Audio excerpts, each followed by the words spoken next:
Vamos a tomar contacto con Carlos Rucauf, ex vicepresidente de la Nación, para conocer un poco más acerca de su visión respecto a este momento de la Argentina. Carlos, buenas tardes. Los saludamos Belén Martínez, Nahuel Crescenzo. ¿Cómo está usted? ¿Qué tal? ¿Cómo les va a todos? Bien, gracias por esta comunicación. ¿Cuál es la expectativa para el discurso de mañana del presidente de la Nación? Algo disruptivo, ¿no? Que se va a hacer a las 9 de la noche, cambia lo que venía ocurriendo en los últimos años, pero digo, ¿cuál es la expectativa en este momento?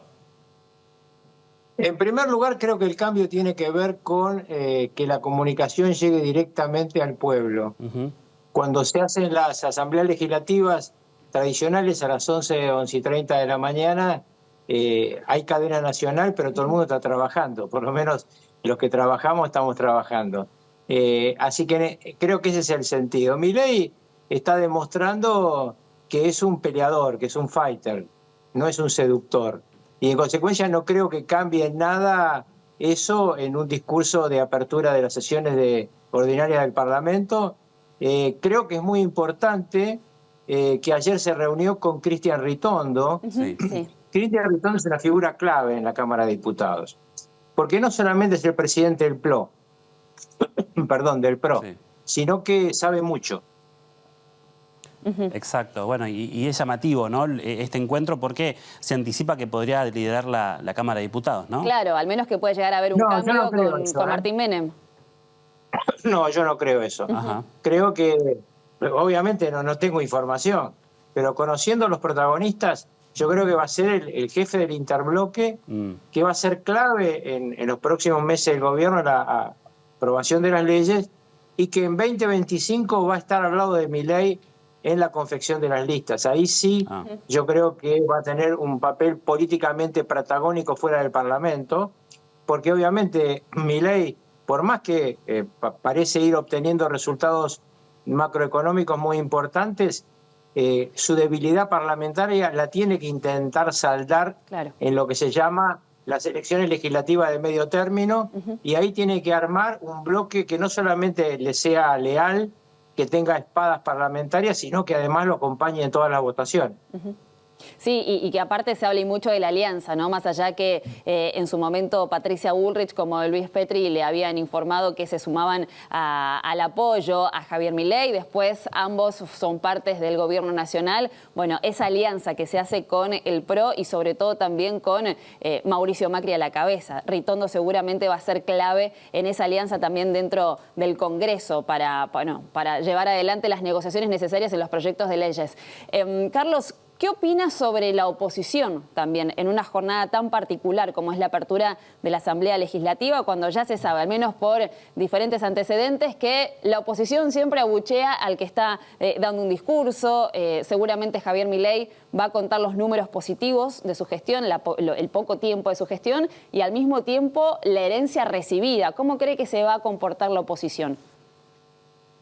Bueno, no siempre la oposición es irrespetuosa. De hecho, en las primeras sesiones de apertura del Parlamento de todos los presidentes que yo conocí, en la primera sesión, que es el caso, esta es la primera sesión de apertura, el presidente no ha todavía tenido 3 meses de mandato, en todas las primeras sesiones todos escucharon respetuosamente. Y me refiero a Menem, a Kirchner, a la señora de Kirchner, a Alberto Fernández, y espero que lo mismo que ocurrió con Macri, que en la primera sesión fueron respetuosos, sean respetuosos en la primera.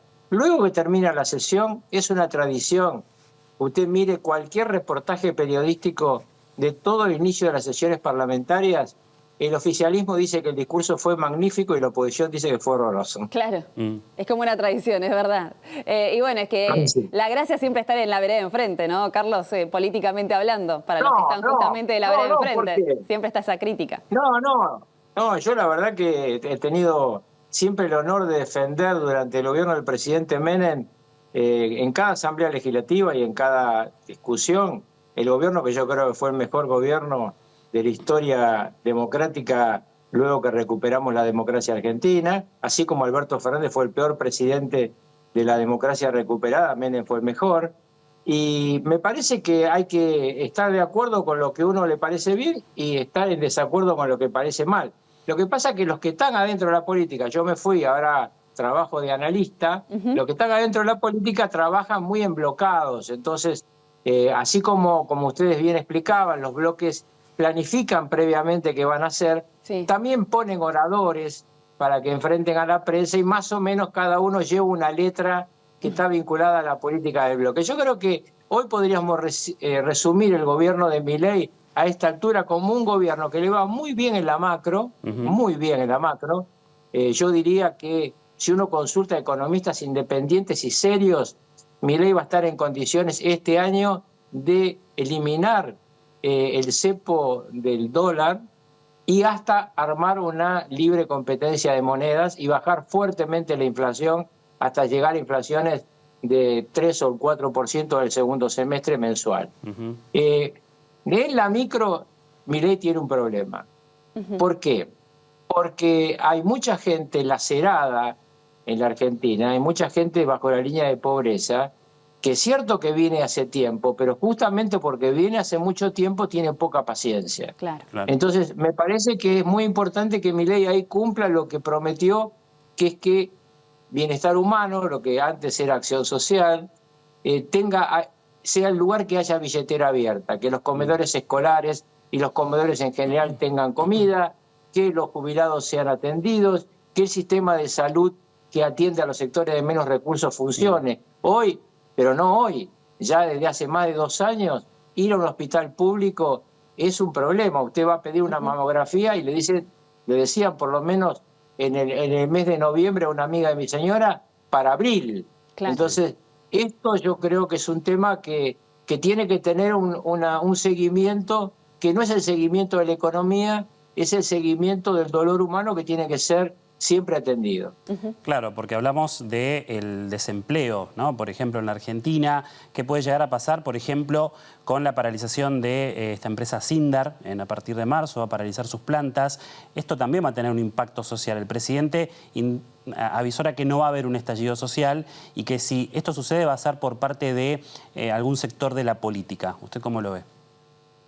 Sí, obviamente. Nunca en la Argentina, que yo recuerde, salvo en el 2001, hay estallidos sociales que no estén organizados por fuerzas políticas. Obviamente el presidente está tocando lugares de mucho dinero. Cuando usted analiza el caso Grabois, usted fíjese que todos los gobernadores, en su discusión con el Poder Ejecutivo, cuando se estaba tratando la ley Bases, pedían para financiar todas las provincias que se coparticipara entre el 12 y el 15% del impuesto país. Bueno, el señor Grabois recibía el 9% del impuesto país, una fortuna incalculable para hacer cosas que nadie sabe si se hicieron o no se hicieron y dónde fue ese dinero. Entonces, cortar todo esto es muy importante. Yo siempre digo que hay algunos que lo atacan a Milei no para defender a los pobres, sino para defender sus curros. Trascendió también un discurso, bueno, en realidad una entrevista que hizo Javier Milei con Financial Times sobre la actitud que puede tomar el Congreso frente a diferentes proyectos de leyes, teniendo en cuenta que no son mayoría, más allá de diferentes alianzas, y que en tal caso se llevaría adelante diferentes medidas a través de decreto. ¿Qué considera con eso? ¿Necesita sí o sí llegar a esa negociación o a ese diálogo, o está bien que vaya por esa forma alternativa? Yo creo, primero yo leí todo el reportaje, falta alguna parte en la traducción en español, pero es un reportaje muy profundo, muy interesante y que marca que Milei no se detiene. Esto es, no es que quiere evitar el Parlamento. Si el Parlamento no le vota, él va a ir por otros mecanismos que los tiene, obviamente porque la Constitución argentina estableció los DNU y el Congreso argentino, por una ley propuesta por la señora Cristina Fernández de Kirchner, lo reglamentó. Y ese reglamento establece que solamente un DNU se cae si ambas cámaras del Parlamento lo derogan. Entonces la posibilidad de que existan DNU, salvo en los 3 temas que no se pueden hacer, es muy grande y eso permite desregular muchas cosas de la economía.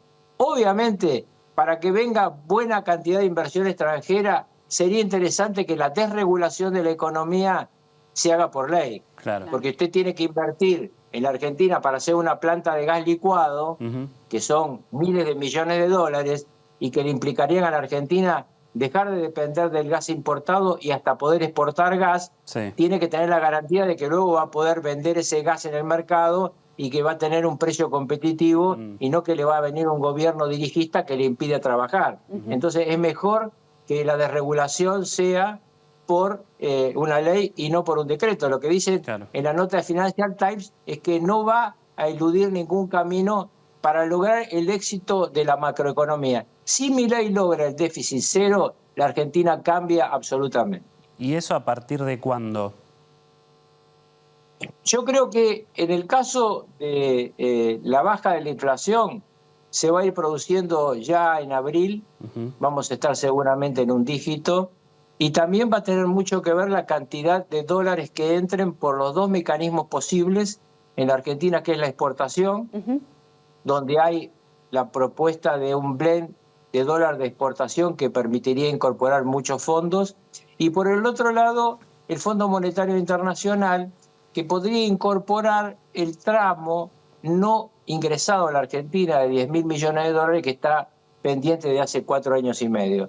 Así que todo depende de cuántos dólares tenga de respaldo Milei como para poder quitar el cepo, ir a la libre competencia de monedas y bajar fuertemente la inflación. Ahora, para bajar fuertemente la inflación es fundamental bajar el gasto público a cero. Y yo creo que esto es lo que está intentando hacer Milei, un equilibrio fiscal entre lo que ingresa y lo que egresa, lo cual no es una novedad. Yo me canso de decir en todos los medios de comunicación, cuando Néstor Kirchner asumió, lo primero que dijo en su discurso fue: no se puede gastar más de lo que entra, no se puede emitir moneda de una forma desproporcionada porque genera inflación.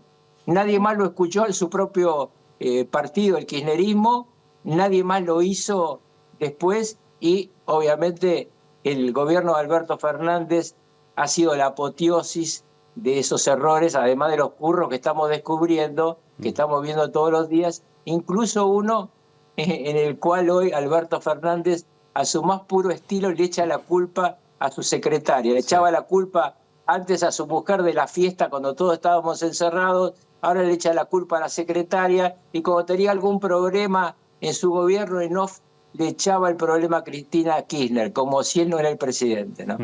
Carlos, como siempre, es un gusto hablar con usted y gracias por estar con nosotros aquí en Los de la Ciudad. Muy amable. Hasta siempre. Gracias. Carlos Rucauf, ex vicepresidente de Argentina, en este caso, bueno, con su opinión sobre lo que se viene en la jornada de mañana a las 9 de la noche con el inicio de asambleas ordinarias. Si te gustó nuestro contenido, suscríbete al canal y activa la campanita. Y si querés ver toda nuestra programación en vivo, entra a www.unifetv.com. Sumate Unife. Sumate un buen día.